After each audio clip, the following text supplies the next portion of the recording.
Raila on some of the strategic geopolitical issues that he took. One of them is the biggest blunder he took, issue of Congo versus Rwanda. He started his statement by saying that I've called Macron, and Macron is a hot topic within Congo and the Francophone area. Macron is a hot potato no one wants to touch. And Ruto, without foresight, just mentioned that he's talked to Macron and they've reached a consensus and Macron should play a role in and diffusing the tension or bringing this fighting faction together. So that was a very wrong move in diplomatic circle. And I think that one was consequential. And another issue that Kenya really took a stand on, which Kenya needed not to involve itself in the war, the ongoing war between Israel and Palestine and the Hamas state. I think many countries who are a bit moderate, they are not leaning to the American side or the West side and the East side. They were looking at Israel as an aggressor. So having Kenya taking a tough supportive start towards Israel really backstab or really felt gave other countries, other moderate country in Africa really bad taste. They feel like Kenya as a neutral country, we had no reason, we had no benefit to take a tough stance or any position, whether we are supporting Palestine or we are supporting Israel. We had no business taking stand there. We have no business making pronunciation. Now Ruto recklessly issue a statement the other side, condemning Palestine or Hamas while not making Israel accountable. You see, setting the tone in taking a very strong geopolitical position like that, when will is bound to have consequences. You saw what happened when the president of Israel went to address the United Nations Assembly. Almost half of the countries represented there, they walked out. Why would Kenya be the prefect of these people? Why would Kenya play favorite to be pleasing the West while other countries are standing in solidarity and pointing out Israel as aggression? So that these minute things that Kenya were blundering in its diplomatic mission and diplomatic and the foreign policy responsibility really, when you put it together, are hurting Kenyan foreign policy. Also, Kenya posturing in almost all the global position. You see Kenya in UN, United Nations Security Council, Kenya is lobbying. You see Kenya in humanitarian mission, United Nations, Kenya is there. So Kenya is everywhere. So Kenya is bound to brace other smaller countries. People are wondering, like Africa, we should be standing in solidarity and distributing some of this position evenly. But Kenya is very aggressive. Kenya is seen as a very aggressive country. Maybe three biggest countries in Kenya should be Egypt, South Africa, and now thirdly Kenya. So these three countries are very aggressive, and Kenya in the latest run has been very aggressive on those international representation. So these things, if you put them really nicely and meet them together, they were coming to haunt Kenya in the long run. And also combined with the wrong candidate and the very aggressive campaign that the AU is not used for and the kind of budget. You see a candidate like Yusuf Mohammed silently going to meet leaders in a collected forum or in Arab Union summit. But you see Kenya having a great budget, doing a very heavy shuttle diplomacy in individual country. So this country were wondering what is it within this seat that Kenya is really aggressively pushing? Well, this one is like a traditionally secretarial job, but what is it? So that really did not look well, even if we meant well, ideally, even if Raila had the better policy on paper. I must say Raila had the better policy on paper. So that really worked against us. So having dissected this, now that the election is done, Yusuf Mohammed has been declared the AUC chair. The politics comes back to Kenya. Now, what is the effect of that? What is the net effect? Of course, there must be consequences of Raila vying for that seat against the wish of all Kenyans and the pending issues that maybe people felt that Raila could have taken a tough stand and focus on instead of running away from the country to look for a seat that ideally we had zero chance. because we did not take care of the other homework we needed to do. So these, including the spat with the president of Rwanda and the president of South Africa, and the disagreement and the Kenya position on that. So these are the little things that really put the ingredients together to defeat our candidate. So in other words, we shot ourselves in the foot before we even start. So was it a right opportunity for us? We will never know until maybe one day we win the seat and we see what strategically we could benefit as a country. So having said that, there are consequences back home of Raila losing. There are people who are moderately holding on Raila. I want to describe a supporter of Raila who is. There's a supporter of Raila who is always energized as long as Raila is looking for a particular top seat. So they were still holding on because they thought this seat is likely important. So they were still holding on the hope that if Raila wins, the community, the larger Luo community, will stand to benefit one another in terms of stature or resource mobilization. But that one is a done case. So who is Raila going to be? Certainly Raila is not going to vie in 2027 because we can see with the ongoing handshake with Ruto. So probably shamelessly and without fear, I think Raila should maybe take an opportunity to join government properly, become a deputy president. They take away the other quiet one, the other nominated one, and they put Raila properly, and Ruto and Raila govern, and they put a joint ticket to 2027. I think Raila has nothing to hide now because he's been exposed properly. I think that's maybe the most sensible thing. Is Raila probably fit to vie for 2027? Maybe he will. Maybe there will be disagreement at the government form, but I think it's water under the bridge now. I don't believe Raila can recollect himself and convince the country that he still has the same vision, he still has the same vigor, he still have the sense of patriotism that he has. So I believe the coming election will be consequential. Rest my case.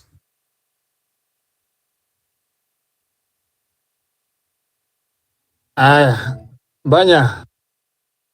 Yes, my brothers.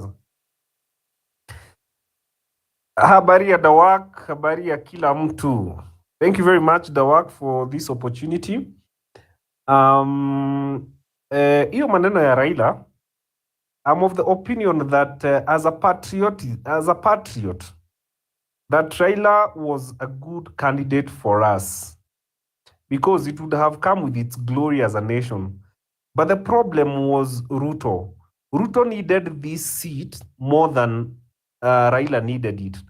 So tulikuwa tunajua hii kiti haikuwa ya Raila, ilikuwa ya Ruto. And you know, say when Raila, I don't know shida ya Raila inakuanga gani, because it's only a fool who does the same mistake twice and expect different results. Raila in 2017, he had a better chance of being a president, you know, because his solid block of more than 6 million votes has always been there. And William Ruto, unlike William Ruto, who was starting from a scratch in terms of a presidential campaign, Raila was already there.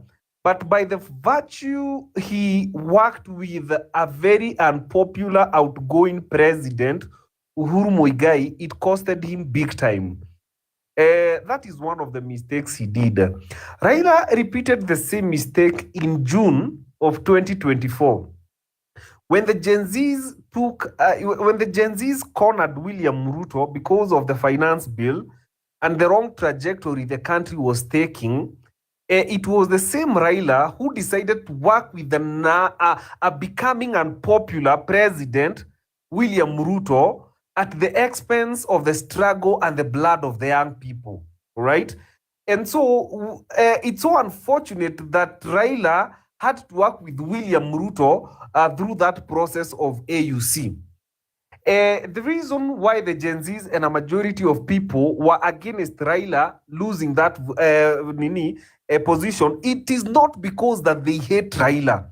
In fact, I keep saying, among the octogenarians we have in this country, or even the politicians, Raila has some landmark to show for his political life since he joined politics.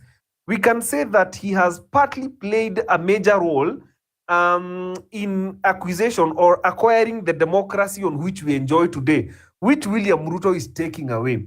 He also played a very big role in giving us a new constitution when it was a taboo for us to speak about a new constitution. Because remember, the other constitution was a Britain one, and Britain has always seen us as their colony. And so the Britain saw us, they saw themselves losing us as a colony if we acquired a new constitution. And so the Americans stepped in and they gave us a similar document like that one of them. However, it is good, whether it is good or bad, we enjoy a constitution that has trickled down resources to the world level through a constitution. That is the work of Raila. So I don't want to say that people hate Raila. The only reason why we wanted Raila to fail is because he decided to work with a very unpopular president who had murdered Gen Zs, and whatever he did with the abductions. It was so bad that Raila was held hostage because of this AUC thing that William Ruto was giving him. The people are being abducted, people are being killed, yet Raila was all silent. Juu alikuwa anaambiwa ukiongea hii kitu itaenda mlama. And because Raila made a mistake, and somehow Kenyans love Raila, by the way. Raila made a mistake of dining with William Ruto and walking on the blood of Gen Zs. And so Kenyans are telling Raila, we can give you a second chance. If you realize your mistake, we can give you a second chance. Because if he does not make up for the mistake he made, it will be a grave decision him being on any political side in 2027, because he will be very unpopular. Supposing he works with William Ruto, he will be very unpopular. And actually, Sifuna told him the other day, he told William Ruto, you have become so unpopular. Raila and even ODM cannot salvage your presidency. Nobody will vote for you. And so we are hoping that Raila this time round is not going to repeat the same mistake for a third time. Raila, Kenyans are telling you, William Ruto gave you an offer of the AUC. But Kenyans are telling Raila today, we are giving you an offer because we can impeach William Ruto together, because we cannot continue suffering under the same presidency of this man, the same way we have suffered. We have been on a nosedive for the last 2 years since William Ruto took over. Our systems are dead. The independence of our institutions are dead, courtesy of William Ruto. People are becoming broke every passing day. The shilling is becoming weaker because we have killed exports at the expense of at the expense of these imports by these politicians, because they're the people who killed the charity of this country in terms of local manufacturing, local processing, local growth, so that they can import for us. So we are telling Raila, we are giving you a last chance. You can retire as a president. On what condition? If you impeach William Ruto between now and July, you manage to impeach him. And this impeachment, by the way, does not need to come from Raila. It needs to come from an independent Mutuse. Your time we are hoping that Raila, because there was a ruling by the court that Azimio needs to have the majority at Senate and Parliament. So we are hoping that should that be the case, that Raila gets the majority at Senate and Parliament, we need to get an independent Mutuse to table an impeachment motion against Raila. And we don't want Raila to do much. We would want Raila to keep quiet and allow the process to complete. We would hope that Raila would let the people's will prevail without him standing in between. Allow for us to impeach William Ruto. Let the ODA and the ODM and the Azimio candidates allow for the process of impeachment of William Ruto. And because I know this is politics, we cannot deny the power of politics. I keep saying, as much as people may not like Gachagua, we all know that his impeachment was very unconstitutional. So we would hope that a court will have to relook into the impeachment of Gachagua. And because it's unconstitutional, it would mean that he was, illegally and unconstitutionally kept out of power. Hence rendering Kindiki a radioactive a radioactive deputy president, meaning that is a presidency that will have gone down the drain like that. Ruto na Kindiki watafuatana, wataenda kama wameenda. So then the majority I think the Senate or the majority would have to act as a president for the next 90 days until we do an election. If we do an election and Raila allows for that process to happen, because either way, directly or indirectly, Raila will have played a major role of not stopping the impeachment. Then, if Raila needs to be the president of this country and we find ourselves going back to the ballot before 2026, then I think we can allow Raila to retire as the 6th president, and he can serve as a transition president for having allowed us to impeach William Ruto. That is the dilemma we are in right now, because we need to save this country. That could be a very bloodless revolution, because I keep saying it was a good thing that the Gen Zs did not succeed to remove William Ruto from power through the street, because we would have lost so many of them. And having said that, if you look at the civic education and the mental liberation of what we have been able to achieve as a country with the works of Akina Dawak, Akina Mbanya, Akina Tony, we have done, you see, we have been able to water down the issues of the issues of like corruption. We know corruption is a major threat to the growth of our country. We have been able to water down things like tribalism, which are a major threat to our country. That would not have happened if we removed William Ruto from power through the street, because we would have killed so many young people, and then use the same mindset to return people back into power. So I think so far Raila needs to give himself a chance of the mistake he did, right? And perhaps we Kenyans can allow him to rule this country for the next 2.5 years before we think of a new presidency in 2027. Thank you very much, Dawak.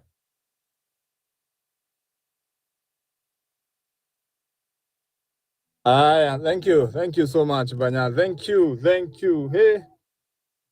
Okay, hallelujah.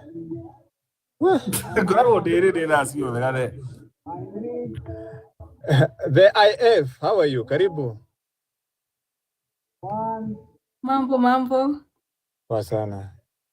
I hope everybody is doing well, and wacha tusikilize watu kidogo This place is fire. Okay. It's fire. Wacha tusikie kwanza. Let me listen. Aya, Wagerengo nimekuona. Guys, good. Wenye wanaendelea kutusikiza kutumia anga za 96.7 walio wenye wako Nakuru County. Samogo. Oi. Najua kule naona unasikia Banya venye medunga. Banya unacheza na Banyana ni mwanasiasa damu wewe. Banya. Banya anakuwa fit. Wavagete yatea. Banya. No, we have to tell our people the truth. We need to speak politics as they are. Tuache kupelekana hivi. Banya. Banya kinyara ugate Raila gukaka tikuru. Unajua siasa, mimi nikijaribu kuangalia hizi siasa za Afrika, nimeona ni tofauti sana na siasa za hapa nyumbani. Lakini nikakuja kujua mambo ambayo yanaendelea hapa Kenya ndani. Kumbe inatu affect huko nje. Kenya tunajaribu kutafuta sifa huko nje. Tunajaribu kutafuta. Kama nchi. Lakini si vibaya. Naona mtu anaitwa Su Mutheu. Ako ndani. She's in the building. Yes, guys, zimetimia saa 4 na dakika 3. Masaa ya East Africa. Tuko live Dawaka Media, uko ni TikTok. Tuko live Dickens Radio 96.7 Nakuru County. Na tuko live Zino Radio. Mtu akiingia pale, mtu mwenye atupati kwa FM ama mtu mwenye ako nje nchi, atupata kutumia, aingia hapo atafute Dickens. Na hapo kwa Zino ukitafuta hapo utatusikia vizuri sana, na utasikia hiyo injection venye imeconnect dubbing direct from TikTok hewani na sasa mpaka huko. So Sofa naona huko upande yako ya Zino mko watu 1000 ngapi? Wengi tuko tunaelekea 6000. Yeah. Nimebakisha I think kama one something ifike hiyo 6 na inaenda inafika 6 na time ilikuwa 8. Su Mutheu, are you here? Uko hapa? Nasikiza. Uko hapa kabisa, habari zenu? Sawa, tupe maoni yako. Wacha nisikize mwanzo, nimeingia tu, I found Tony talking, then Banga akachukua mic. Okay. Good guys. Wenye wanaendelea kutupata kutumia hizo anga.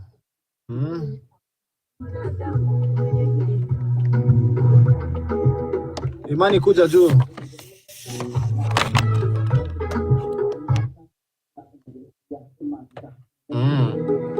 Wewe Banya usishuke, narudi kwako. Mareba nimekuona. Guys, don't forget that the show is powered by Dawak Lands and Properties. We are selling lands in Kitengela, that is Nairobi bedroom, 16 kilometers from Nairobi Namanga Highway. Ukiingia pale chini kuna university na jengo inaitwa KCA University. That's where Dawak Lands and Properties inakuzia shamba. Na hizi shamba zao ziko na title deed. Si venye mezoea kupiga lugha za kitapeli tapeli hapana. So make sure unazungumza na sisi, na pia unaweza tupigia simu hapa studio. Namba yetu ya simu ndio hiyo sasa. Hapa hivi tunasema ni 0703926135. Ndio hiyo 0703926135, ama ndo 0703926135. Kama kawaida tunazidi kukuburudisha hapa ndani ya Dawak Radio kama kawa. Tony, how are you? Acha turudi tuulizane sasa hapa, what next? Mzee amerudi ayeshikana na Ruto ama mzee amerudi aendelee na siasa za kujenga chama cha ODM? Maoni yako yapi? Na nafasi ya vijana ipo ama tena imefunikwa? Nafasi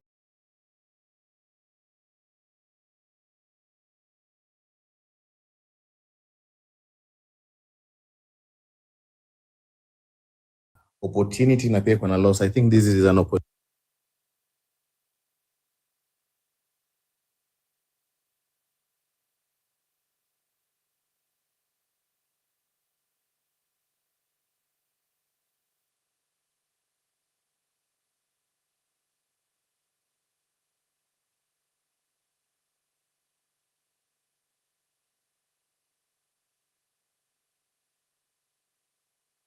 Now that one has fallen, they are going back to drawing board, and there is no any other drawing.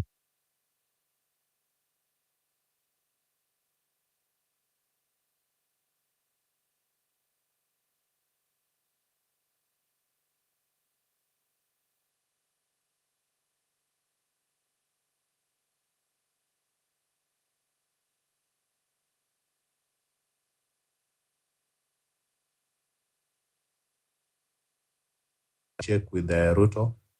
He did punch us. He did punch our movement. He did punch us, that's for sure. Hakuharibu movement yote, but he did punch us. But that alone did not affect us. Also, the police really met us with a lot of brutality, and there was no one to speak for us in terms of opposition because they already have a handshake with government. So I don't think these people think of the consequence. I don't think they love Kenya. If you truly love Kenya, you can still have a handshake with Ruto and still put the government in check. But then they went to have handshake with the government. They even donated experts in terms of Opio and I na ule mwingine aitwaje John Mbadi. So you wonder, like, is that the best experts in this country? What are their track records if you genuinely want to help? So that's already done. That one is water under the bridge. So whatever happens in AU must be consequential. People must feel the burden, the wrath of betrayal. People must feel the wrath of being a turncoat. This must be consequential, both for Ruto and Raila. Supporters of Raila who trust Raila must ask Raila tough questions. Baba, we love you, we support you, but what is it for us? What are you bringing for us? You went to AU and you did not consider a good thing. Yes, in any competition, there's a loser and winner, but yes, you've lost. Now what? Which direction are we heading to? It's likely you want to be president. How do you want us to move together, you as not being a president? What is the new political reimagination, realignment, so that we join you? These are very real questions. If you're a supporter of Baba, you must ask yourself without fear or favor. Ile kufuata mtu kitambo, people are following sijui nani amesema nani amesoma. My friend, Kibaki let free education. Now people are learned. They are young lawyers, young architect, young engineer. People who have eaten books properly. So there's nothing like we are meant to somewhere we are may decide. Like now we don't want to know what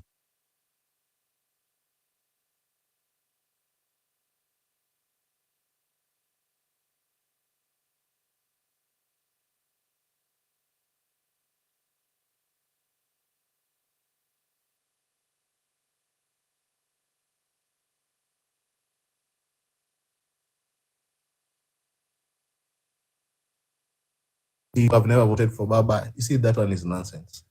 Now Mali Kenya imefika, it doesn't matter. It doesn't matter nani kupigia kura kitambo, nani aliungana na nani.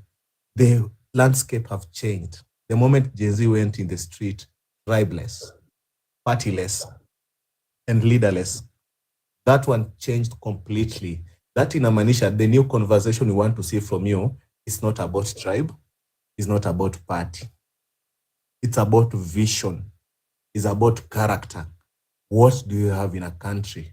And for the first time, the Gen Z are asking aspiring leader a very tough question. Everybody who met violence on us, because Gen Z are very unforgiving. Anybody who met us brutality and caused some of us, of our comrade to die, must be held accountable. Will Raila accept to hold people accountable? Can Raila do that? Does he have a track record of holding people accountable? No. So who will hold people accountable? Because for a long time, tumekuwa tukifanya handshake, this community inattack this community, huyu anakosea huyu, mwingine anaibia mwingine kura. But because we've tolerated this bad habit and we've not held people accountable. Holding people accountable, that means taking them through a legal process and a ruling is made. And at least one or two of them must see the walls of jail. So that one is called accountability. That one is called closure, bringing closure to your people. That one is what the Gen Z are asking, because what they went on the street is not much. In fact, what they went on the street earlier on was just about hali ya life ilikuwa ngumu. They wanted the finance bill to be removed. Finance bill is not life and death. We can see Kenya operated without a finance bill. Did we die? Did everything stop? Nothing stopped. So it wasn't worth losing even one life. And even if Ruto changed today and reform the economy, Ruto must be held accountable. Anybody who is associated with Ruto, whether directly or indirectly, whether through handshake, whether through expert, whether through backdoor, whether through psychophancy in any way, must go with Ruto. So that is what us young citizens are preaching, and we are not flinching. We are very clear. We are not stammering. We are not stuttering. So this is what we want. So any leaders who is hoping to capitalize on Gen Z, because I can assure you, we are a large pool of voters. And right now, we are doing several different campaigns in our quarters for young citizens to register and take IDs and register as a voters in Kenya. So it must be consequential. Everybody who turned against us must face the consequences, both real and imagined.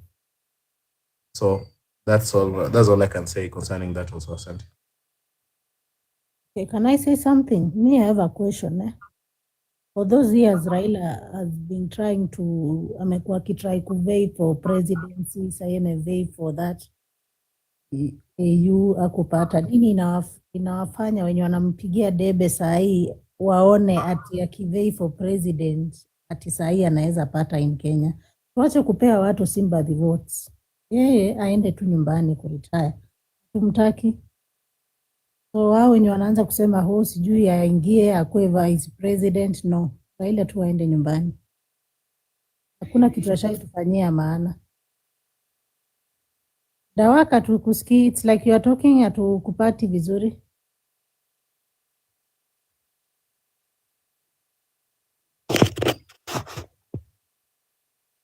Dawaka natuongelesha ama?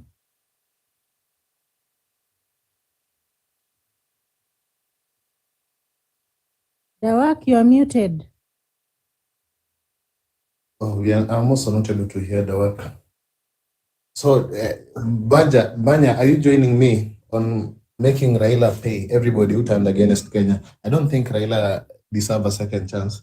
But even if he doesn't, he deserves a second chance. I think maybe with Ruto.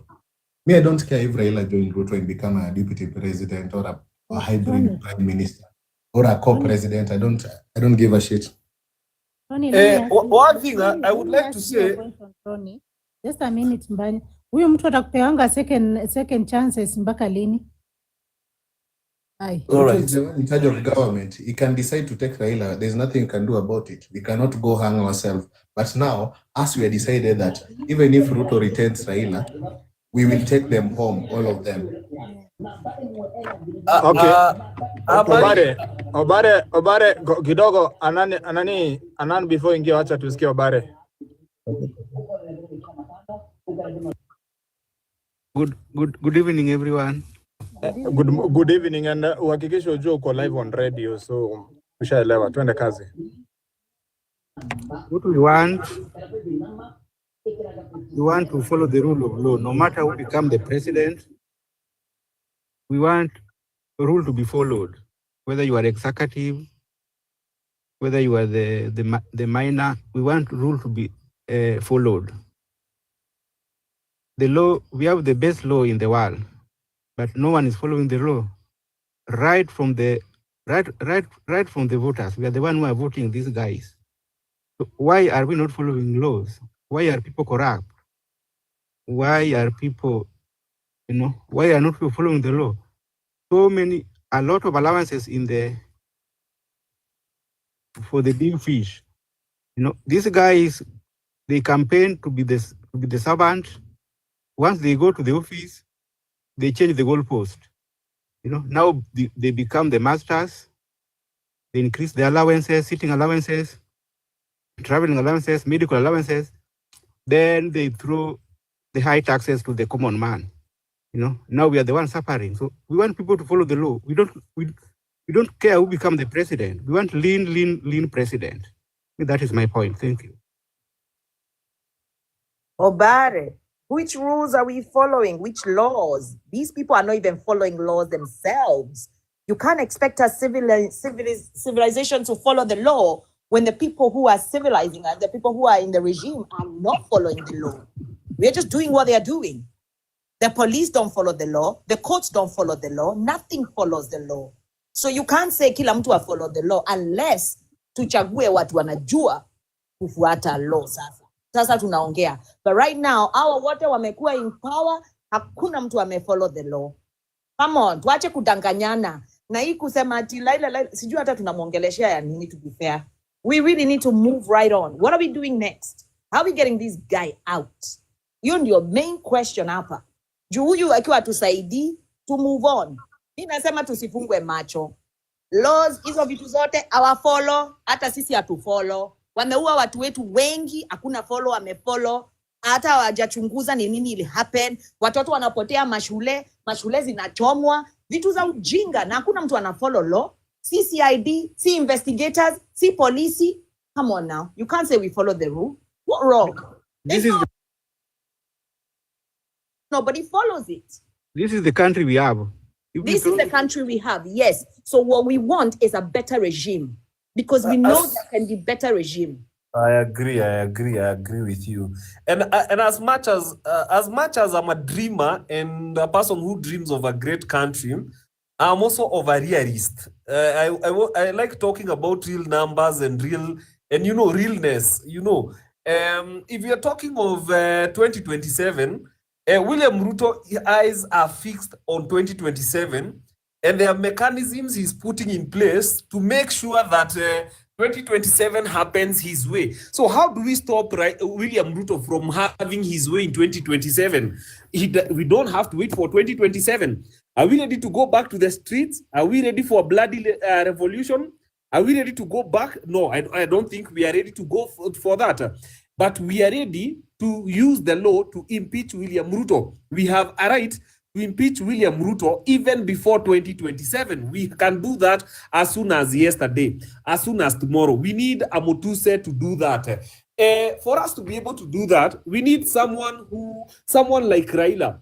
And remember, Raila's second chance is coming with a contingence. We are telling him, Mzee, you failed us. But the only for you to correct your mistake, we want to get rid of William Ruto. And we know you're the only person who can stand in the gap of stopping that, because you did that in June of last year. You stopped us from going for William Ruto's neck. So this time around, keep off. Let the people's will be done. You see, as soon as that happens, and Raila allows that to happen, it means he will let the will of the people prevail. You see, even in Mount Kenya, these UDA MPs, if we start an impeachment motion of William Ruto, all the UDA MPs in Mount Kenya betray William Ruto because they will think of their political survivor.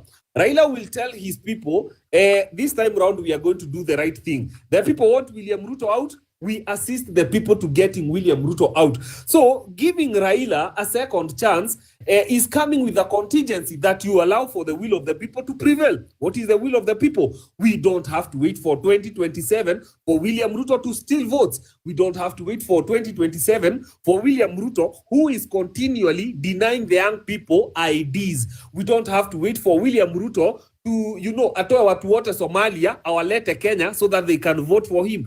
All those plans can be stopped if we go for William Ruto's political neck. And how would that happen? If Raila doesn't repeat the same mistake of standing in between us and going for William Ruto. That is the only second chance that we are saying Raila can get. And if he does that, personally, I have voted for Raila before. If he allows us to impeach William Ruto and we need to have a transition president, I would personally, this is a personal opinion, for Raila to do that, I would actually vote for him and I would actually campaign for him. Why is it that I don't have a problem with Raila? One of the things that, the things that actually William Ruto is fighting today are the work of Raila. This is Raila's work that he fought so hard for, that William Ruto is he's looking down on it like it's trash. One, the democracy. Why is William Ruto abducting people for telling him this is not the way to go? If it was during Moi's time, when there was no democracy, if Raila had not paid that price, then it would be okay. But people paid the price of this democracy that William Ruto is taking away. Number two, William Ruto and adhering and following the constitution is nothing to him. Remember, he opposed this constitution. He never supported this constitution. One of the things that this constitution has taken away, it has taken away the veto powers of a president being a dictator. You have to go through a certain chain of, do's and don'ts for your will to prevail. There has to be public participation. There is what the Senate needs to do. There is what the Parliament needs to do. There is what the judiciary needs to do. And so William Ruto, killing all and bypassing all these processes, he's becoming a tyrant by not, adhering to our constitution. It's a mutilation. It's a massacre of our constitution. It is the work of Raila in this country that Ruto is massacring. He's finishing. So those are the two landmarks on which I can say I credit them to Raila. And that's why we are telling Raila, this time around, we don't have to wait for 2027. Please do not repeat the same mistake. Don't come between us and getting William Ruto. We tried it the first time on the street. You stood in between us and the street. This time around, we are doing it through Parliament. Allow for us to go through the process. We know this time you have the power at Parliament, because why would the courts rule that the Azimio holds the right to have the majority of Parliament and Senate? Because it's the truth. And that is the only power that Raila can use against us if we decide to impeach William Ruto through Parliament, through collection of signatures.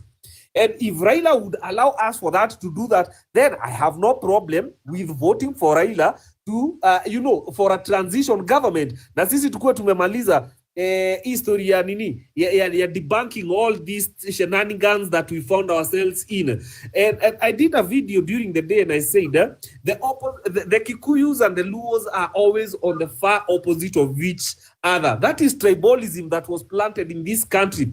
If you ask people from Mount Kenya why they they don't vote for Raila, they will tell you, this has been said, this has been done, that. If you ask the Luos why they hate the Kikuyus, they don't have. And so for this country to heal, and if we have done substantial civic education and we've been able to water down or look down on tribalism, that shenanigan, that matrix, then either President Raila or a young person can be the beneficiary of us debunking the matrix of tribalism. So our problem is William Ruto. And who can stop us from going for William Ruto? It is Raila.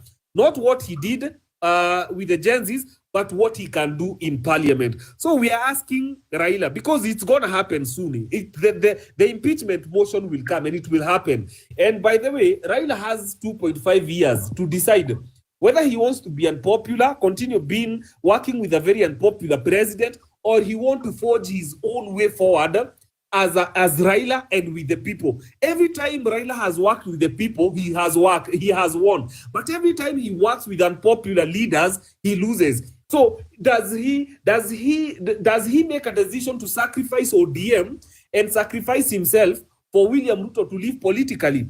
Because a weak William Ruto is a strong Raila, and a strong Raila is a weak William Ruto, and that is why William Ruto wanted Raila out of this country so that he can do whatever he wants. So we are telling Raila, kindly do not repeat the same mistake for a third time, for your own good. And with the Gen Zs, and for the sake of this country, do not repeat it for a second time. Do not stop the will of the people when it comes to impeachment of William Ruto, because this country cannot and won't survive William Ruto for another 2 years. And he knows that, and he knows the only person who can stand between him is Raila, because it was the same Raila that gave him a political lifeline when the Gen Zs took it away. So that is the reality of the matter. That is what we need to deal with. But No. Okay. I don't want to disagree with what you're saying. I think there's a part logic to it. That Raila has a few numbers in parliament. Raila has that political clout. He's been told the court ruled, Tony, not some numbers. The court ruled that he needs to have the majority.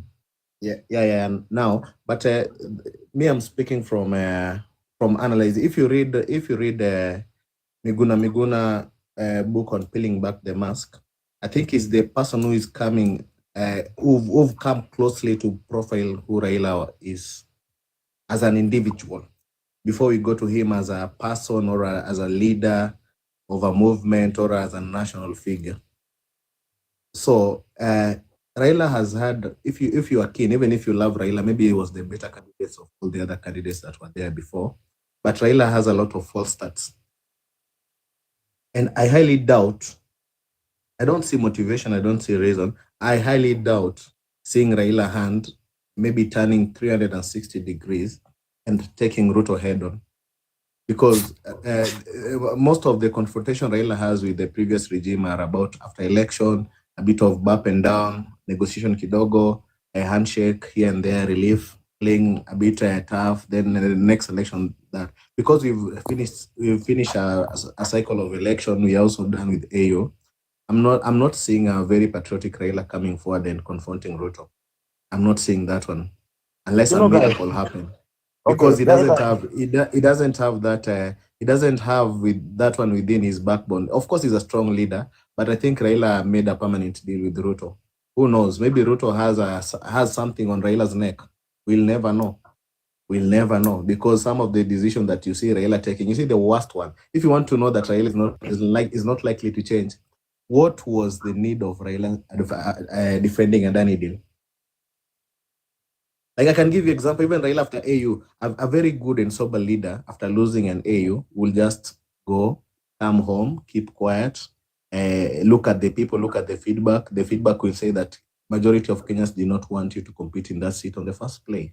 And be humble and appreciate. But the arrogance you see, and the arrogance and the bravado and the chest thumping, you see with ODM and ODM MP and their outlandish pronouncements. That Ati Kikuyu celebrated, Kikuyu are the one president, and they're trying to force an agenda. And you see, if you see Opondo Kaluma speaking, if you see Junet Mohammed speaking, that one is not Junet. That one is a mouthpiece of Raila Amolo Odinga. There is nothing is going to change because we still have an idea that Raila is a revolutionary, Raila is a disruptor in politics. That was a mirage. We need to confront reality. That is a mirage. The Raila that we hope for, ama the Raila of yesteryears, is long gone. Is not going to change. Of course, age is also a factor, has catched up. And we must accept that. We must work with what is in our hand. If anything comes as a favor, Raila change and dynamics change, we will thank God. But we must use the tools we have in our hand to liberate ourselves. Yes, everybody is talking about liberation. There's a time I heard somebody say choices have consequences. I think as a country, we have been making the wrong choices that have led us to this arena that we are in. If you look at this way, we have been choosing the leaders that we have according to tribal lines, according to age, according to what we have been being told, that somebody has been like this, or has been cast, or has been this way. We have the numbers. Even if we have the numbers, and it's our guy, he has been having the way. Let me say this. Even if you were to choose me today as a man, and I go to State House, I can't be a different leader when I go up there. Since the policy that we have in this country, that person who is up there cannot be touched by the law while he is sitting on that seat. So I think the problem that we have in this country, it's not Raila, it's not Ruto, it is not all those members who are in that parliament. It is us who chooses them so that they can make policies that can keep them there, making us to be the way we are as a country. That's why I've been looking at the Gen Zs. They are saying that they are leaderless, formless, whatever. Now, when we are leaderless, formless, yet you are complaining of guys like Raila, Ruto, and the so Kinohulu.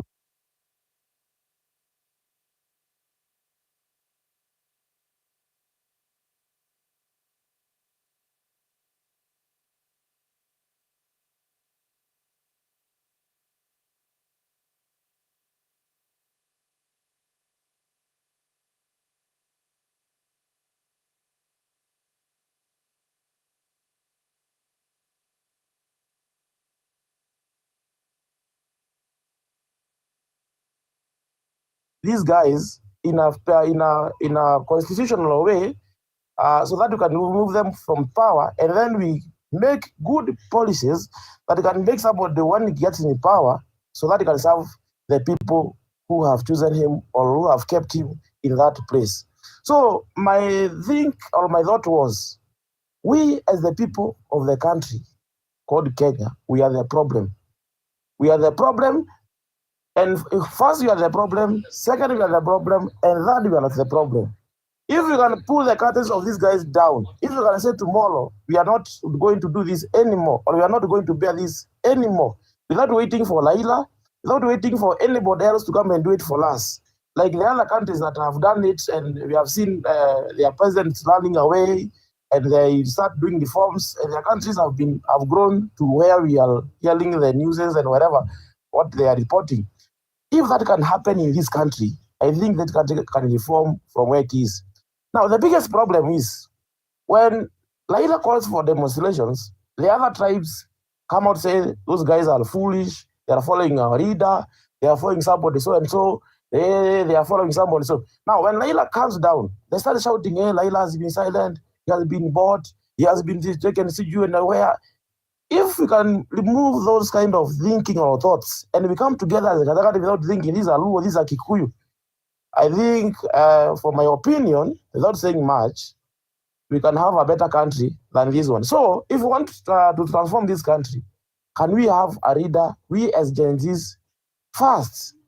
When we have a leader, I think now we can talk and say, we have this one, we want this one to replace so and so. Thank you.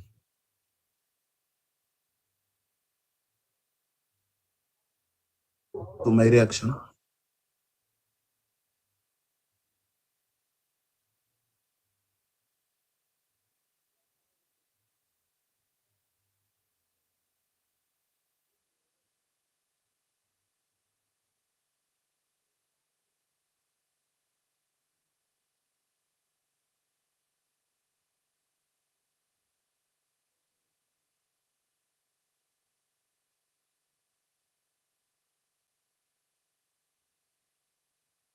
Hey guys, mmenyamaza sana.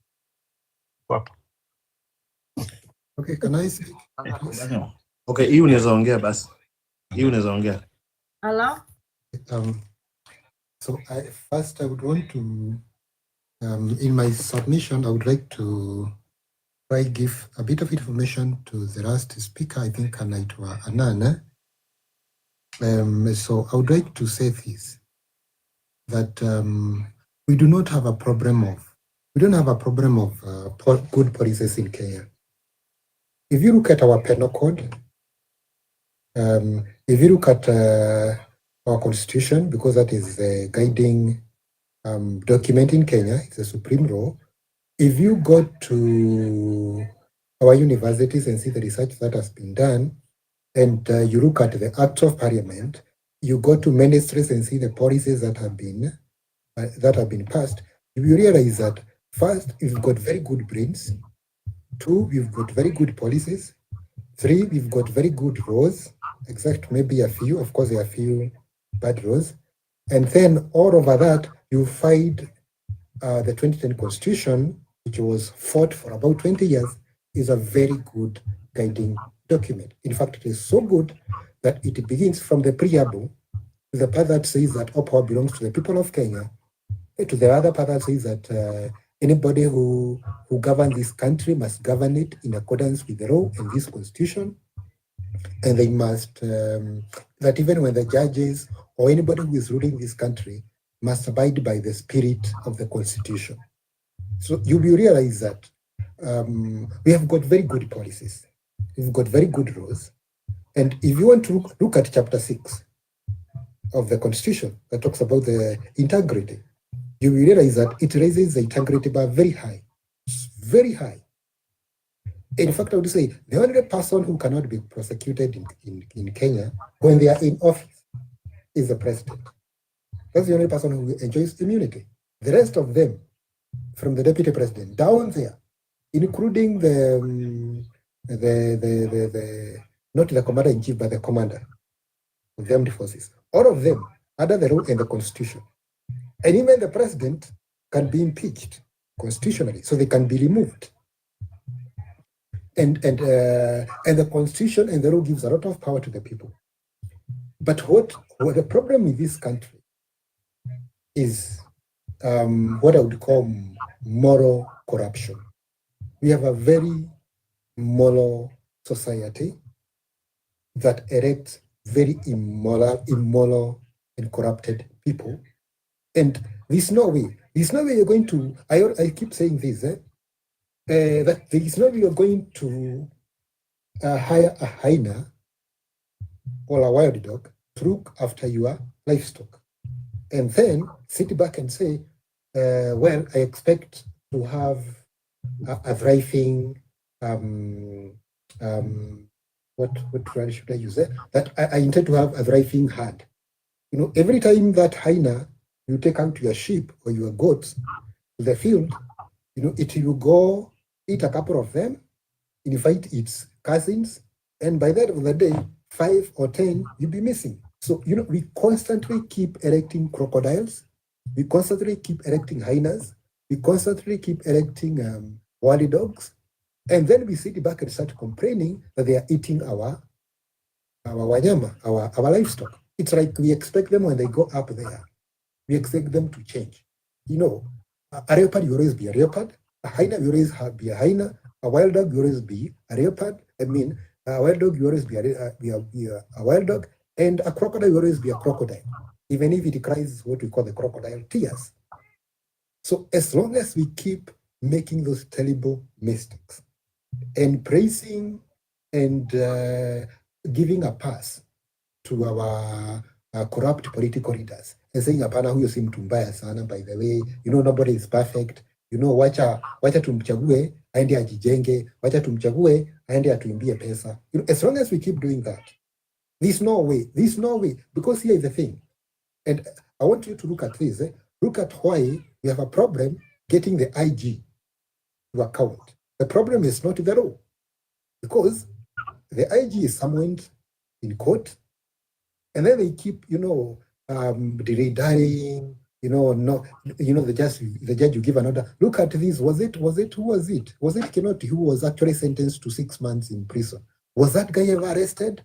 No, he's still walking around free with a sentence of court contempt hanging over his head. He's never been arrested. He is not going to be arrested unless a different government comes in. So can we blame the law? No, we can't blame the law, because once as a judge you give the order and say this person has shown that he's not good and he has done this, and then you give instructions and an order and you say, get this person arrested for doing this, then as a judge, there is nothing more you can do. As a judge, you cannot arrest the person. So the problem is no police, including the IG, is going to abide by the law. So that is the problem we have, that we have got very corrupt, very immoral people whom we put in power, and people who are not going to follow the law. So, there is no way you are going to hire a hyena and expect it to eat grass like your cattle or your goats. It is going to keep eating meat. And which meat is it going to keep eating? It's going to keep eating your cattle or eating your sheep. So that is the problem that we make, that we put people in power, people who should never, ever, ever, ever have been close to power. And then we keep complaining that you see these people, they're stealing our money. But why were you putting there when you knew these actually are thieves? Okay? Why were you electing someone you clearly know is a thief? You put them into power, you make them a governor, you make them an MP, and then you expect that person, okay, to go to parliament and be bothered about you. Which were your expectations? Why did you elect a governor whom you know has a track record of stealing or disobeying court order? And then you expect this person to go there and behave. There's no way they are not going to do that. How do you expect a leopard, because you've elected it to power, to stop eating meat or to suddenly change its coat? A leopard is always going to be spotted, whichever way. It's always going to be carnivorous. It's always going to eat meat. So it's not going to change. So, Kaidri, can we first of all accept, own up as the electorate, as the voters, as the populace, that one, we have actually shown a dislike for good governance for a very long time. We have shown a dislike for discipline. And let me give you a simple example. A couple of days ago, I commute, so I take this M3, and so there are 14, is it 14 of us? There are 14 of us, and then 3 other people get in, and we keep complaining that why are you carrying excess? And the passengers are okay. The guys who are being put in the mat are okay. The conductor is okay, and the driver is okay. Now, are you telling me that there is no rule? Are you telling me that these people are not aware that Wamebebwa excess? They know. Okay? Let's go to another industry. Let's look at our do-the riders, because I know we have got do-the riders here. They know that they should be on the road with a helmet, a reflector jacket at the least, and an insurance. But what happens? Huyo mtu akikugonga, atakuitia gang yake, akuhalas. Hana insurance, so you cannot claim, so itabidi wewe ukigongwa, itabidi wewe ujipeleke hosi, hata kama umefujika mguu. Is it because there is no law? Is it because there is no policy? There is a policy. But are we able to enforce that policy? No. Why? Because there is no goodwill. Waguze tu hivi kidogo, itasemekana hapana, unataka kuharibu biashara ya watu wetu. Okay? So we constantly keep showing our love for impunity, our love for corruption, because it has everything to do with corruption. Because hiyo dalili amebeba excess, akifika kwa karo atafanya nini asishikwe? Atawapea so moja na waambie M3 ipite. So it is because one, kuna watu waliingia excess willingly, passengers, kuna koda na kuna delay. So it's not an issue of ati karao pia ni corrupt. It's an issue of even the ordinary person, you and me, we are corrupt because we encourage this corruption constantly. And then we complain about the same corruption. I always keep saying that the problem with this country is because most of us complain about corruption and bad governance when it is not benefiting us. But when it is benefiting, if it is benefiting as an individual, tunasemanga ni ujanja. Tunajua kuna vile mimi nilifanya ujanja yangu, nikapita katikati, nikapata hiyo job. You know, the ujanja is corruption. But when it's not benefiting you as a person, as an individual, then you complain, you say, hapana, unajua hawa watu ni corrupt. Because look at the leaders we elect from the MCA. Most of those guys did not get their wealth from working very hard. Most of those guys got there, walipata hiyo do ya kurun campaigns from stealing, whether it is public sector. And I'll give you an example. There is this guy who was elected in our hood. Tawambia ni wapi. So siku moja, and so he is an MCA. So siku moja I needed some mawe ya kujenga. And then napiga order. Hata siku anajua yeye ndiye MCA. So the guy comes, the guy orders mawe ziletwe, and then he comes in a pro box kuona site. So jioni, the guy comes masaa ya usiku kidogo, now the MCA, he's a little bit drunk, tipsy, and nimemwitisha mawe ya 6, ameleta mawe ya 4. Now, like honestly, these are people who elected this guy. If he is stealing from me, and we are in business, what do you expect he is going to do with public money? Una expect huyo mtu atasanya hiyo do ya public? Kama ananibia mimi na nimtenja na namlipa, uta expect afanye nini? So why was he elected there? He was elected there because he is corrupt. And people know, because these are people who live among us. You know, unajua wakati mwingine tunaongea mambo ya corruption, like ni watu wametoka outer space, ama these leaders ni watu wametoka outer space, wamekuja kwa the world, and then wanaanza kutusanya do. These are our brothers, they are our sisters, they are our cousins, they are our uncles, you know, they are our fathers, they are our friends, ni our pastors, ni our church elders, ni watu wa nyumba kumi. You know, they are part of us. Then we know these people, and then we put them into power, knowing very well that these people do not, one, respect the law, 2, they are corrupt, 3, they are going to abuse power, 4, they are going to govern us badly, but we still put them into power, and then we keep complaining. My question is, why do we keep making this mistake? It is because we have a moral problem in Kenya. In fact, that's the biggest problem. We are morally corrupt in this country from an individual level. So unless we change that software, I hope we can change it, because if we do not change it by 2027, if we don't look at ourselves and say, we need better, we have made very terrible mistakes, we are very corrupt people, and we need better people, and we're going to do better. How are we going to hold these people accountable, even if we change this government and bring in a new government, if we still want the same people, if we still want to elect a new crop of corrupt leaders? You know, I keep saying, hakuna mtu huibia community.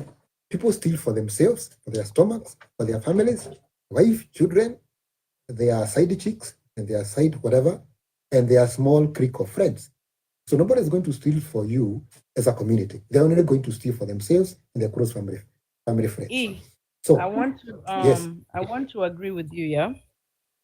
Okay. And I want to agree with you and say a few things, because I have kids and I can't really be on here for too long. The work media, thank you for having me. It's been a while.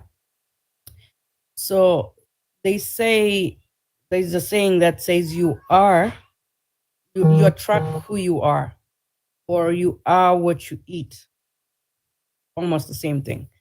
So basically, sisi kama wa Kenya, we cannot look at our leaders alafu tuseme sasa kwa nini anafanya Kenya anafanya. We elected them. We knew who they were. We knew who they represented. We knew everything about them. Lakini tuliwapigia kura. They lie sometimes, and we believe the lie, which we can't fault ourselves, kwa sababu kama mtu kama Ruto alikuja through Christianity, sindio? Alikuja through church. And some of us are so lost in Christianity so much that we believe, we believe everything that not we believe everything. We are lost in Christianity that we don't look at results anymore. We just hear the words. But that's besides my point. So now that we know what we deserve what we have. We cannot accept Raila, or we cannot wait for someone like Raila to come and help us. We already know he's not going to help us. We've seen it over and over and over again. So come on, we have seen it. Why do we expect him to come and save us? Why? June 25th of 2024 told us that we can do it by ourselves. We do not need anybody else from outside to come and help us. And he is an outsider. So wenye wanasema sijui Raila akuja afanye sijui nini, akuja atusaidie, no. We don't need Raila to come and do anything for us. Wewe na mimi tusaidie. I have to go because the kids are, need my attention, but hii maneno ya kusema sijui Raila akuja atusaidie, this really annoys me. Raila doesn't care about anybody but himself. I agree. Sir, I agree. Me too. Because when you're outside looking inside, you can see that these leaders are very self-serving. Hata Macron wa Paris, si aliwaambia, your leaders, they are always out there in Paris, buying this and that out there. Uliona Ruto na jacket yake ya milioni moja, while some of your children don't have anything to eat for tomorrow. It's a very embarrassing situation because Kenya is one of the most leading countries in Africa. But the standard these leaders are putting for everybody is very pathetic, and this is not the Kenyan face. Ruto does not represent the Kenyan people. Kenyan people are hardworking, Kenyan people are smart. Kenyan people, the moment you stand together is the moment you're going to win. Because hao watu wanaenda kwa TV wanasema matusi wanatusiana nini na nini na nini. This is not the standard Kenyans have to have for themselves anymore. Hapana, haiwezekani. Because our two, they are just going to play drama on television, but when they go to sleep, when they go to their houses, their children have food, their children have clothes, their children have electronics, their children have good education. What do they have? Nothing. So the first thing you guys have to do, like this guy from, this Morara guy, right? You have to investigate these people. And then mtafute mbona huyu alisema hivi na pesa zikakuliwa, huh? You need to make a case against your current president, because if you do not, then you can't impeach him, right? So the most important thing ni kushusha huyo mtu. He has to go because he is a very self-serving person and he's not helping anything. He's not helping anyone. And Raila, Raila had a very good chance. That man could have become a president overnight. Seriously, if he had supported the Gen Z with their movement, he could have become president because he could be a trustworthy person. Lakini yeye, he thought, wacha niende nichukue ile kitu kubwa nini. But where did he go? Everything that goes around comes around, and he went out and found out, sindio, akarudi tu. Ndio huyo anawalilia nini na nini. Everything has consequences. I agree kabisa. So the thing Kenyans have to do right now is to be together and find a way to get that president down, because when you're outside looking inside, Kenyans are very capable people, and even America wants many of Kenyans because they want to give them the H1B visas. Elon Musk wants to do that, but you cannot take the workforce of Kenya out of Kenya, or the workforce of Africa out of Africa, and expect Africa to grow. That's nonsense.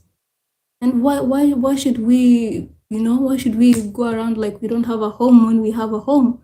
So the most important thing is to fight for our rights and fight for what it means to have a home. Hii ni nyumba yenyu. Ile tu ni nyumba ya mtu mwingine ama nini? No. Mwizi akikuja utaanza kumuuliza maswali. No, you don't ask questions. You know how to deal with a thief. So the way these older people have set a standard, it is pathetic. Our forefathers didn't die, so Africa could be where it is right now. No, it's not. It's a big shame because. Amen. Hapana. Don't forget the slavery. Don't Because forget the slavery. What the hell? What's wrong with everybody? That's what I'm asking. Come on, man.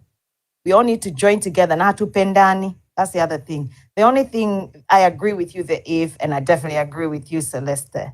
But atupendani. There's one thing ukiwa outside unaangalia Kenya, atupendani.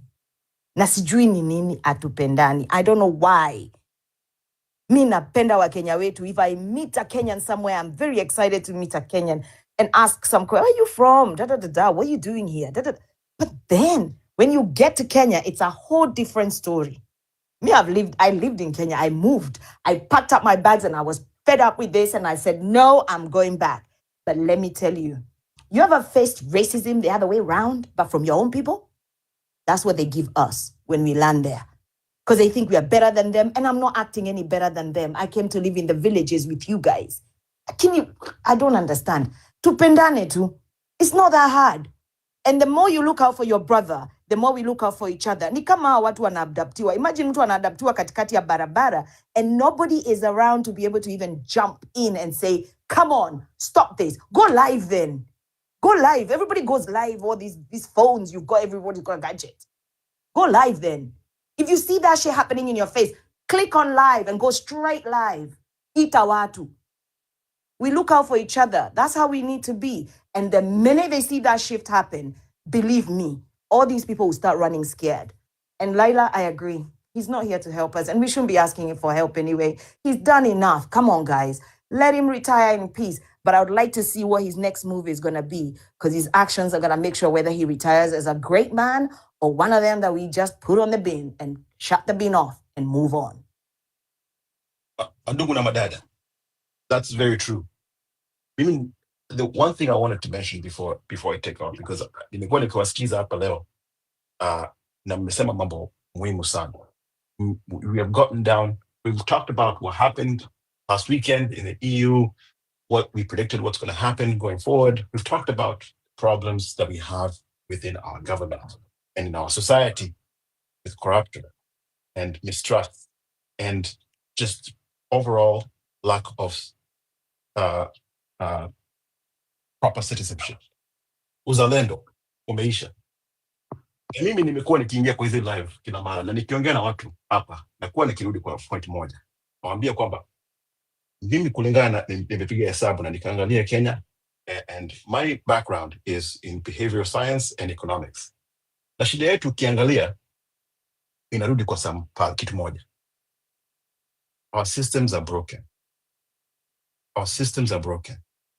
And because those systems have been broken for such a long time, we have lost trust in the systems and in each other. And that lack of mistrust has permeated into all our activities and highlights all the problems that we've been talking about here, and all our problems that we're projecting to see in the future, with the possibility of what's going to happen now that Baba amerudi. How will the government act? And I'll start by talking about what some people have been talking about. The government political mechanism has captured our assemblies and Senate. And even if a senator wanted to vote their heart, with the current force and pressure that's coming from up top, it's been impossible for them to make those decisions. Sasa Baba ameingia, and that has destabilized that power. And we've been talking about looking for leaders who show that they have principles and standards. And this is an opportunity for us to observe those politicians who we see are on the margins. And I will leave that to you, to look at the politicians maybe in your area, ambayo wewe kama ulimpigia kura na ukamwamini na amegeuka kidogo kwa sababu ya kanyagiwa na serikali, mwangalia atafanya nini. Sababu sasa hivi mguu umeinuka. because now ndio wanapigana. So coming back to what I was talking about, how this system itself has basically shown us that we cannot trust it. And katika wimbo wetu wa taifa nasema ati haki iwe ngao na mlinzi. And what does that mean? When I listen to that from my point of view, what I see is that we need to start doing the math about what the government owes you and what your civic responsibilities are as a mwananchi. Na ukiona tukipiga maandamano sababu ya nini ya finance bill na nini, watu wengi wanasema hatujachoka kulipa nini tax. Ubani mnaitumia vipi? How do you use those taxes? How do you provide services for us? How do you provide education? How do you provide healthcare? How do you provide all these things? Na nawaambia wananchi mkumbuke kwamba serikali mkilipa tax iwe ni VAT, because we have a consumption and an income tax in this country. Ati ukinunua kitu, ukinunua airtime, ukinunua unga, ukinunua sukari, umelipa tax. Kwa hivyo kama wewe unataka kutafuta ID na inabidi ati utoe hongo, ulipe zaidi ya nini ya pesa ambazo unahitaji kupata hiyo ID, ni kumaanisha serikali imekuharibia mambo. It has already extracted more than it needs to for you to get an ID, a passport, a business license. Unaelewa? Kwa hivyo katika wa Kenya, ili tutengeneze nchi yetu tena, inabidi tujikumbushe kwamba na nawaambia mimi huwa nakaa mpaka na mama wangu na wazazi wangu, nawaambia wapige hesabu, nawaambia mlinunua sukari kilo ngapi last month, tunaandika chini ulinunua ngapi, ukanunua na ukauza nini, unga, ngano, sisi tunakuza ngano kwetu, ukauza ngano, ukafanya hichi na hichi, piga hesabu uone how much tax have you paid last month, last year. And I told that even to the young men, umenunua sigara, umenunua nini, umefanya nini, piga hesabu uone. Politician alikuja akuambie nitakupatia 200, hiyo ni madharau. They owe you more than that. They owe you a road. Mnampatia pesa ajenge barabara ni mbovu, hata hawezi kuendesha, anakuja na helicopter. I always want to sound like I have a stump speech when I'm talking to Kenyans, because this is the point that I really like to hammer home. Ili tuelewe, mkielewa hiyo mtakujua hayo maneno yako ndani ya wimbo wetu wa taifa. Ndiko imewekwa hapo na mtu mwerevu sana. You are saying something very important. And sometimes I wonder, kwa hii nini, is it recorded? Is it one of these things that we can slice it in so many ninis and then we can send it out everywhere? That's the works department, and sometimes I think he does, but he also broadcasts some of this through his radio station where he talks to people in like Kipia and the area. Yeah, because it's very important, because some of us, we come here, we piga kelele because that's what we do best. Then you come in with solutions, and then obviously after some time it's lost in translation, because if it's not recorded, yes, when you tuko hapa tuko wachache, you know what I mean? So I'm hoping some of these things be recorded, especially when the solutions are there, you know, because the outrage is there. Kabisa. Outrage is there. That is in plenty. Solutions ni machache. So I wonder if it's some can be recorded. I'm not very good in like technology, like all this. I think every live is recorded. Every live is recorded to the owner. So Dawak has got a whole record of everything. Yeah. Bro, you need to do, I don't know, because you need to do better at going and looking at all the solutions. And then, when people come in and yes, I agree. But this is the discussion here. And what I would even probably the best thing would be a critique of this solution that I'm discussing, so we can refine it. Tengeneza message ambayo unaweza kuingiza kupeleka mashinani. Sababu nimekuwa nikifanya hivyo na makazini wangu wachanga, na waongelesha, naambia unajua nini, mimi kuja hapa kupatie pesa, chukua. Nakwambia Kenya, we have a secret ballot for a reason, so that ukienda hapo kwa booth, ukienda hapo kwa nini kwa kiwanja ama nini, unapiga kura na hakuna mtu mwingine anajua umepiga kura ya nani. Kwa hivyo chukua pesa, kula pesa zao. Wakikuletea hii economy sio ati imekuwa mzuri sana, unaweza kusema sitaki pesa. Chukua, lakini kumbuka kwamba hiyo pesa nakupatia ni pesa kidogo sana ukipiga hesabu ya kula ya ile kodi umelipa miaka yote. They owe you an education, they owe your children an education. Mama yako akikuwa mgonjwa lazima ukuwe na pale pa kumpeleka, kwa sababu umelipa na wewe ni Mkenya mzalendo. Na inabidi tukumbuke hiyo maneno ya wimbo wetu wa taifa kwamba ati haki ndio ngao na mlinzi. Tujilinda na hiyo haki yetu, tulinde idhaa zetu za serikali ambazo zinatuletea services. That's my usually stump speech for you guys. I also really stand on the fighting of the corruption. The fighting of the corruption as an individual. We need to fight corruption as an individual. Ukiona mambo unatendewa na mtu, afadhali umrecord ama uchukue witness.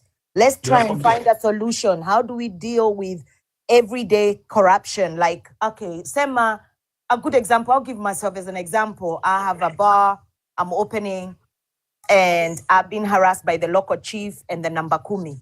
They want something, obviously. That's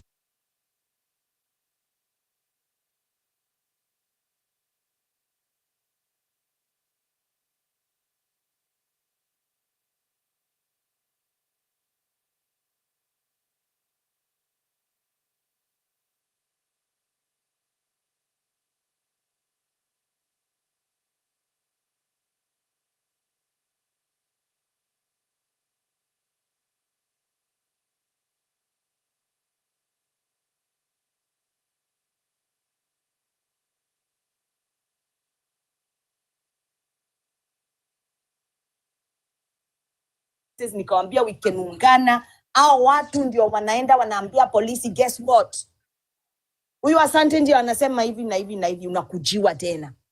You see what I'm saying? So has anybody got a solution of how do we go forward about things like that? Because I think if we start there and they see people are pushing back, they are not giving hongers. I mean, kwa matatu is different. In a matatu, you can, all of you say, no, and shout at the cop and he runs off. You know what I mean? People take out their cameras and stuff like that. That can happen. That's easily sorted. But when it's in an individual kind of way, where you know for sure you're being intimidated for corruption, so you give them something so they can shut up, and there's nothing you've done wrong. You've got everything in the plan. You've gone to the government, your local government, you've got all the papers, you've got everything in place. Kuna watu kama mimi. I know there is. Please tell me there are Kenyans like me out there. Tuna fight corruption peke yetu. Umesimama hapo wanakugomea, wanaita watu wanakuja wanakuiba. Vitu zingine hata uwezi elewa. Let me tell you. I've had all sorts. And I know why. Sasa mtu anieleze, how do we fight that? I don't have an answer.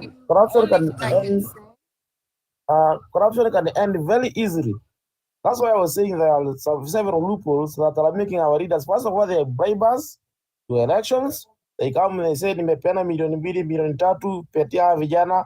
Then the guys shout to jamani wetu, they vote them in. Number 2, what I was trying to say that you have long policies. That's why as a country we are here, we are. Kenya is actually very, very, very rich with minerals, with everything. Guys that are very learned, very wise, people who are outside there, they have been making our country proud, but they have been working elsewhere. What they are making, we are sold tunauziwa hapa kama taifa. So there are some countries that they have done away with corruption completely. I think we can copy what they have done. Like now China, we have like in Dubai, we have like in Qatar, those Muslim countries, they have been hanging.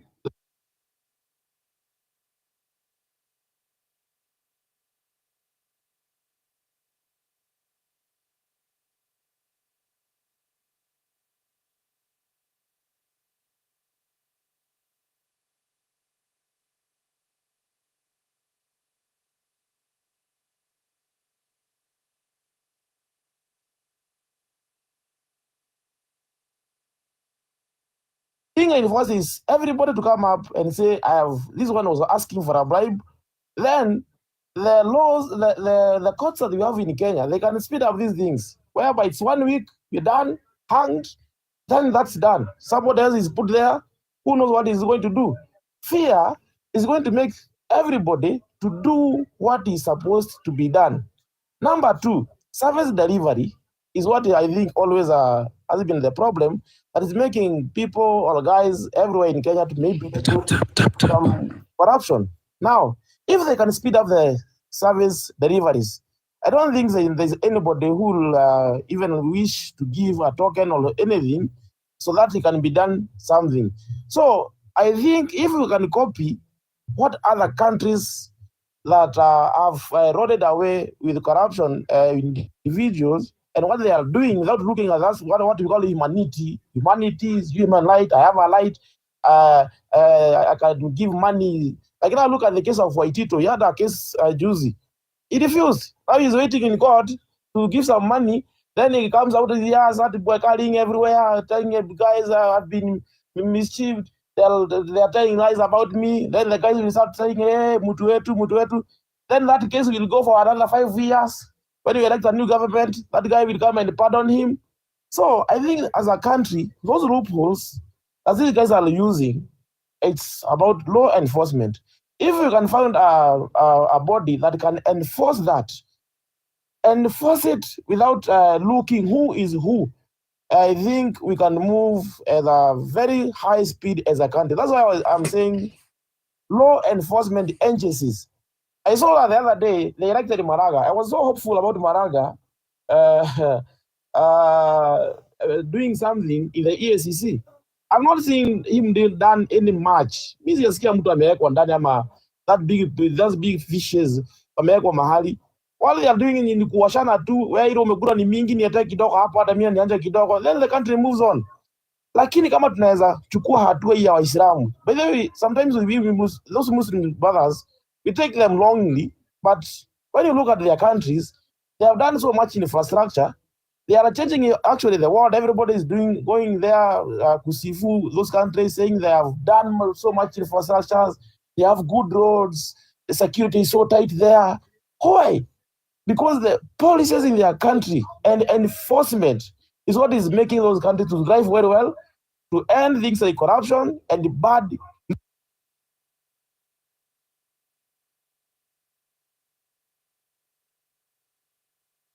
That those leaders have been calling theirs and then paying back the debt of their country. That's what is supposed to be done in this country. And I think when that is done, everybody will fear getting into that seat. Who will be getting that seat will be ready to serve people, but not to serve himself and her family. Thank you. I wanted to Asante, I talk know you about were something. looking for like a short-term solution. The only thing I can offer you is maybe you look for maybe create a support group of some sort. Yeah. It's hard to create one when you move in from this side and speaking like me, I guess. Yeah.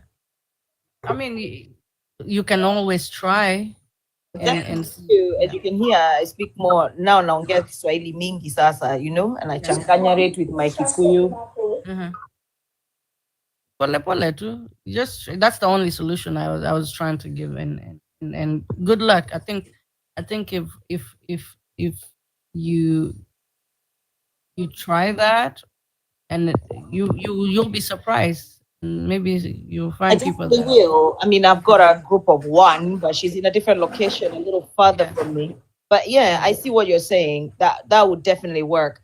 I also think Anan had a point. He had a solution, but he didn't understand that he had a solution in a way for us, because we are a Christian. long-term goal. Yeah, it's a long-term goal, but we are a Christian mainly in our country. So that's a problem. Juu sasa tukiwa wa Kenya ndo tuko wengi wa Kristiano. Let me tell you, these hanging things, it's not a Christian Asia. Yeah. Like they kill you like immediately. So it's not a religion thing. But I think I like the idea. Being drastic about it. I like the idea, definitely. But I also think he also had another solution which would really work. If the next people we elect, they set up a body like here where I am, there's a body that investigates more or less everything. So if there's an injustice in electricity, in gas, in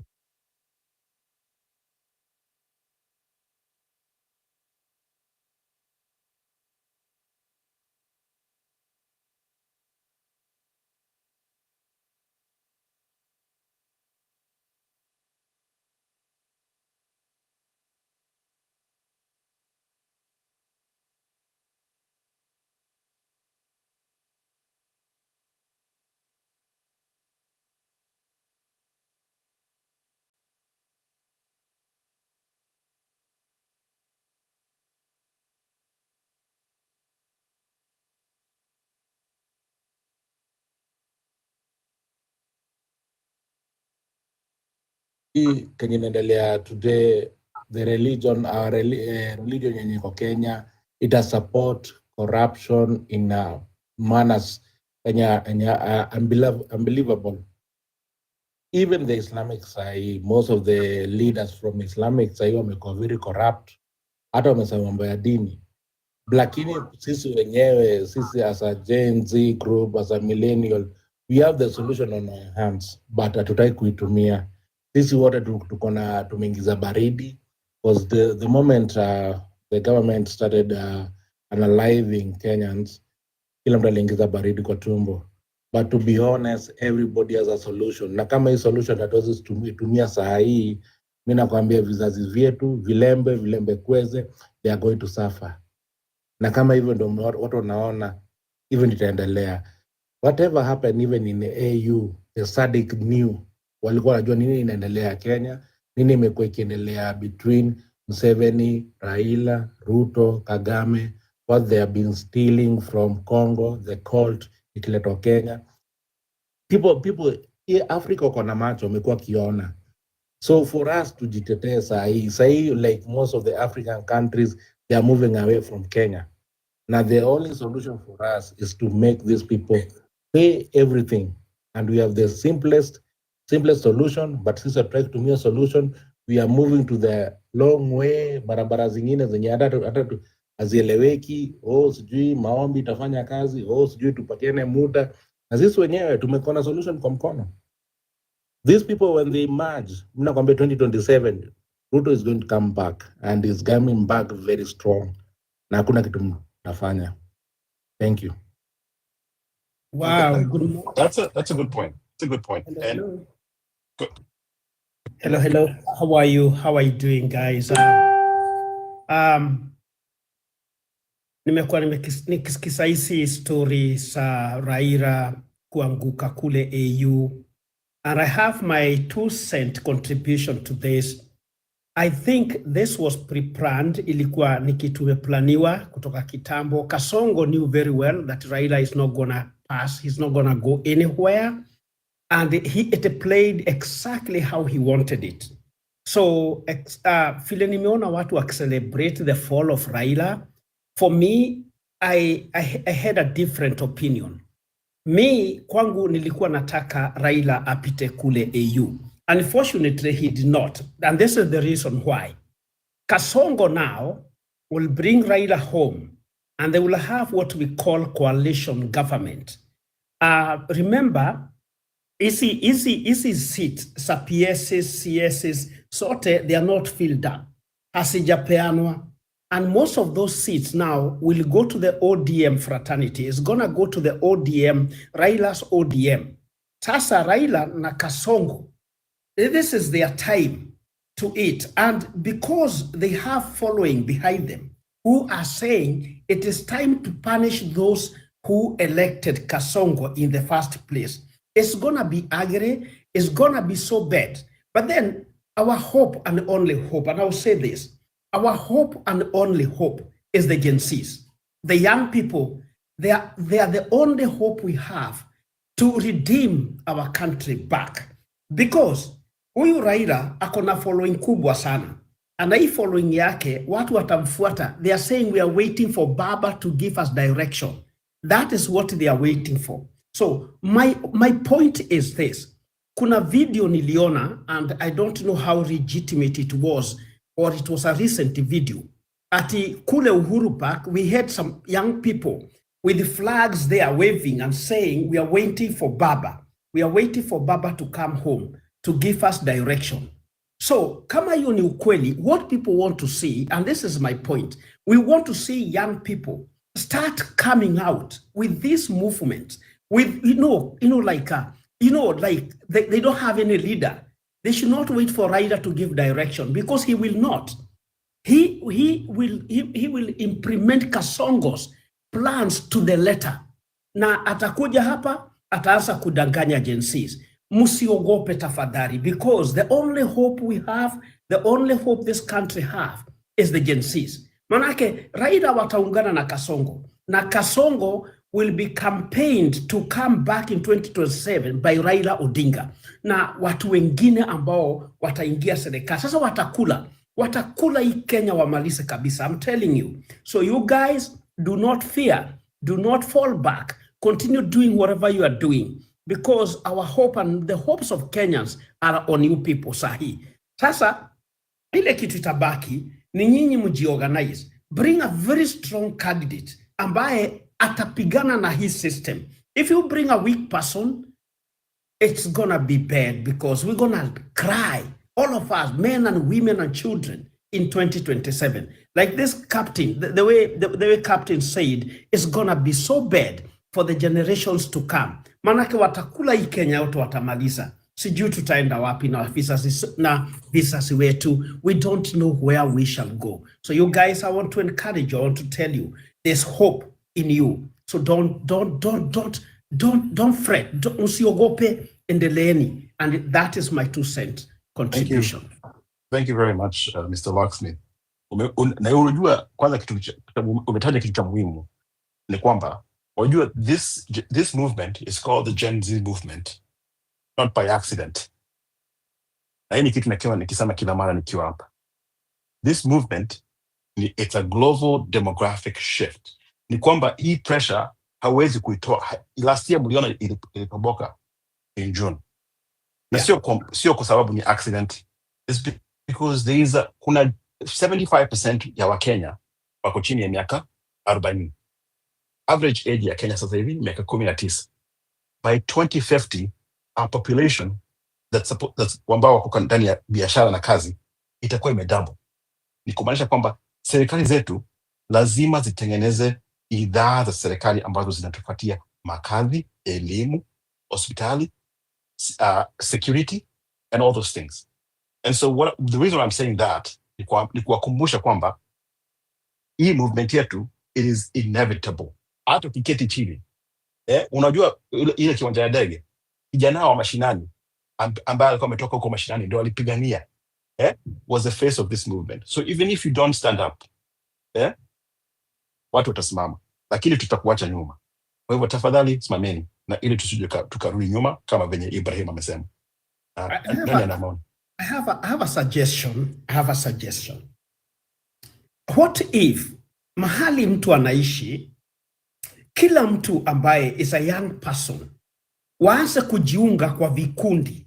Tuseme if you're in Umoja, for example, na uko Umoja 1, in that area, why can't we just carve area and zones? Tuseme Gen Zs, kila watu wajipange, 15 people in an area, 15, ama 20 people wajipange, tujuane.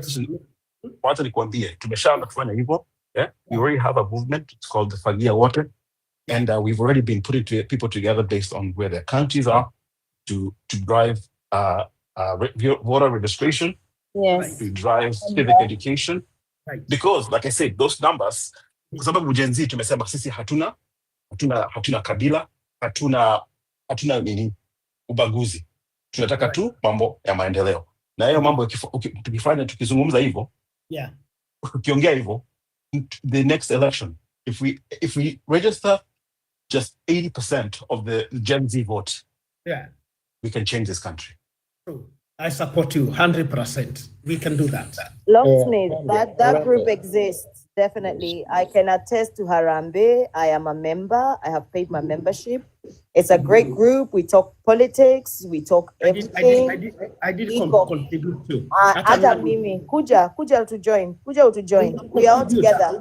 See what? You receive my thing. Yeah. Kwanza sisi tuko diaspora. Hatuna kijiji ya kujoin watu. So Ebu tell me what's the group? The group is called Ati naitwa nini? If you go to Dawak's bio, you will find the information. Sawa. Yeah, iko kwa Dawak bio, sio? Yes, niko hapa, mwasemaje? Dawak, si hiyo namba iko kwa nini ile ya fagia wote?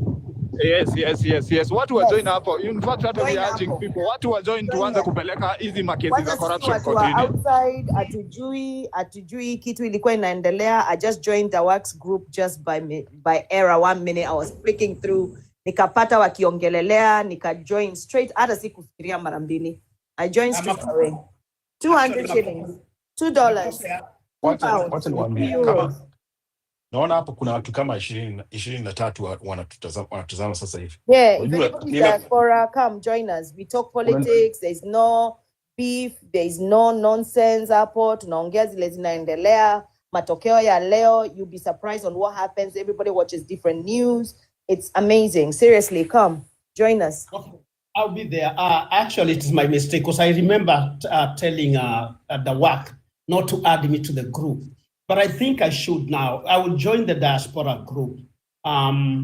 If you can just, what's the name? Asante? What's your name? Asante. If you can just send me the link on the sidebar. No problem. I'll do that. Can I give my submission kabla simu izime tafadhali? And it's whatever Locksmith has said. I want to correct him on something. Kwa sababu kuna mahali tunakosea kama wa Kenya. In my opinion, that is. And if you take it, if you share the same, if you are of the same opinion, we need to get something we need to know how to deal with it. Locksmith, shida yenye tuko nayo hapa, mnatusukuma sisi Gen Z. And this is where the error is. We are very ready to fight. But we are the majority. Where do you people come in this fight? Kwa sababu hiki kiatu ambacho kinatuma si cha Gen Z peke yake. It's all generations which are. And I'm not alone. I'm here. Thank you very much. I'm here. Don't worry. Look, Locksmith is coming tomorrow too. We are all together. Don't worry. You're just misinformed right now. Uko diaspora. Let me finish on my point so that you can get it. Let me finish on my point. Remember, let me give an example. The civil servants who have already retired are not receiving their pensions. They are still, wao wamenyamaza tu huko.